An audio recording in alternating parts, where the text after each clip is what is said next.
मेरी हॉबी के बारे में पूछा, मैं किस तरीके से काम करती हूँ ये पूछा। फिर उन्होंने कहा कि आप जीएसटी के बारे में जानती हैं? मैंने कहा हाँ सर, जीएसटी भी 1 जुलाई को ही लागू हुआ था। हाँ, लगभग पूरा डेफ पर ही था। उसके अलावा कंप्यूटर साइंस से क्वेश्चन आया था, क्योंकि मेरा कंप्यूटर साइंस था तो उससे क्वेश्चन थे। मैंने रेरा के बारे में पूछा, ऑपरेशन सिंदूर के बारे में पूछा और साथ ही साथ मैं जिस विभाग में कार्य करती हूँ उसके बारे में पूछा। सर इंटरव्यू था और शर्मा सर का बोर्ड था और मतलब कि सभी डायमेंशन से क्वेश्चन पूछे गए। हॉबी से ही पूछा गया और जो विशिष्ट योग्यताएं हैं उससे पूछी गई। लंबे वक्त बाद ही सही आखिर वो घड़ी आ ही गई जिसका इंतजार मध्य प्रदेश लोक सेवा आयोग के कई उम्मीदवार कर रहे थे। दरअसल 7 जुलाई से आयोग ने राज्य सेवा परीक्षा 2023 के इंटरव्यू शुरू कर दिए हैं। पहले दिन द सूत्र ने इंटरव्यू देकर आए उम्मीदवारों से बात करके ये जानने की कोशिश की कि आखिर इंटरव्यू बोर्ड में कैसे कैसे सवाल उम्मीदवारों से पूछे जा रहे हैं। सीधे तौर पर जो जानकारी निकल कर के सामने आई है उससे यही लगता है कि उम्मीदवारों ने इंटरव्यू फॉर्म में जो जानकारी भरी है सवाल उसी से पूछे जा रहे हैं। अच्छा रहा मेरा इंटरव्यू, मेहरा सर का बोर्ड था मेरा, अच्छे क्वेश्चंस पूछे मुझसे। बेसिकली डेफ पे ही क्वेश्चन हुए क्योंकि मेरा पहला इंटरव्यू था, पहले नंबर पे ही था, तो डेफ से ही क्वेश्चंस हुए मुझसे। मेरी हॉबी के बारे में पूछा, मैं किस तरीके से काम करती हूँ ये पूछा। हाँ, उन्होंने पूछा 1 जुलाई को कौन कौन सी घटना हुई थी, तो मैंने कहा कि सर अभी रिसेंटली इसी ईयर, तो उन्होंने कहा कि हाँ आपको जो याद आ रही हो, तो 1 जुलाई 2023 को सिकल सेल उन्मूलन मिशन प्रारंभ हुआ था, मैंने वो बताया। फिर उन्होंने कहा कि आप जीएसटी के बारे में जानती हैं? मैंने कहा हाँ सर, जीएसटी भी 1 जुलाई को ही लागू हुआ था। तो उन्होंने कहा फिर अभी जीएसटी की कहीं पे बैठक हुई है तो वो आप बता सकती है, तो मैंने उसके बारे में नहीं पढ़ा था, तो मैंने कहा सॉरी सर।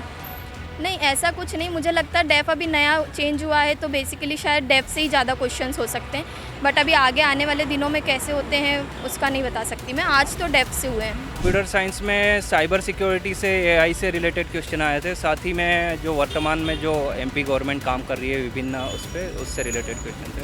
हाँ, उससे भी थे। ब्रिक्स से था, जो प्रधानमंत्री मोदी जी की जो यात्रा चल रही है उसमें डिफरेंट देशों ने क्या क्या बोला है इंडिया के बारे में, कौन कौन से देश में कौन कौन से उनको सम्मान मिले, वो सब था। वैसे तो डेफ से ही आया था रिसेंटली में, तो बस यही पूछा था कि प्रधानमंत्री जी की यात्रा क्या चल रही है और एनजीओ में आपने क्या क्या काम किया है। इसके साथ में बस यही था। मैंने रेरा के बारे में पूछा, ऑपरेशन सिंदूर के बारे में पूछा और साथ ही साथ मैं जिस विभाग में कार्य करती हूँ उसके बारे में पूछा, सहकारिता विभाग के बारे में, और श्रीमद् भगवत गीता जी, और डाइवर्सिफाई क्वेश्चंस थे।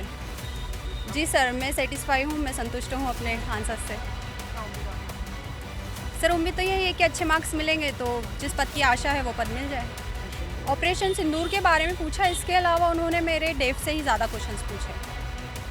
और जी सर, एक दो क्वेश्चन थे जिनमें मैंने सॉरी बोला, बाकी तो मैंने आंसर्स दे दिए थे। सर इंटरव्यू था और शर्मा सर का बोर्ड था और मतलब कि सभी डायमेंशन से क्वेश्चन पूछे गए। हॉबी से ही पूछा गया और जो विशिष्ट योग्यताएं हैं उससे पूछी गई, और जो आईपीसी, सीआरपीसी, इंटरनेशनल अफेयर और कल की पॉजिटिव न्यूज़, सभी डायमेंशन थे।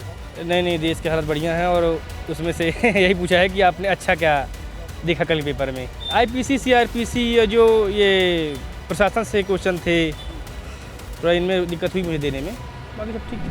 यानी मुख्य तौर पर आपने जिस चीज की पढ़ाई की है ज्यादातर सवाल उसी फील्ड के हैं। बाकी हाल ही के घटनाक्रम से जुड़े हुए सवाल भी इंटरव्यू में पूछे गए, जिनमें पीएम नरेंद्र मोदी के ब्रिक्स के दौरे, उन्हें हाल ही में कौन सा सम्मान मिला, उम्मीदवारों की हॉबी और शासन प्रशासन की नीतियों को सवालों में शामिल किया गया है।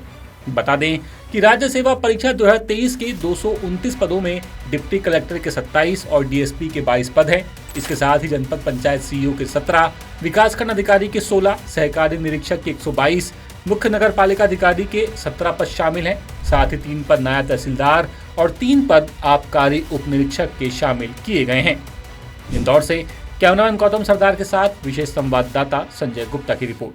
लेटेस्ट, इन्वेस्टिगेटिव और इन डेप्थ खबरें देखने के लिए ज्वाइन कीजिए द सूत्र का व्हाट्सएप चैनल, सब्सक्राइब कीजिए यूट्यूब चैनल, लाइक कीजिए फेसबुक पेज और पढ़ते रहिए वेबसाइट www.daसूत्र.com।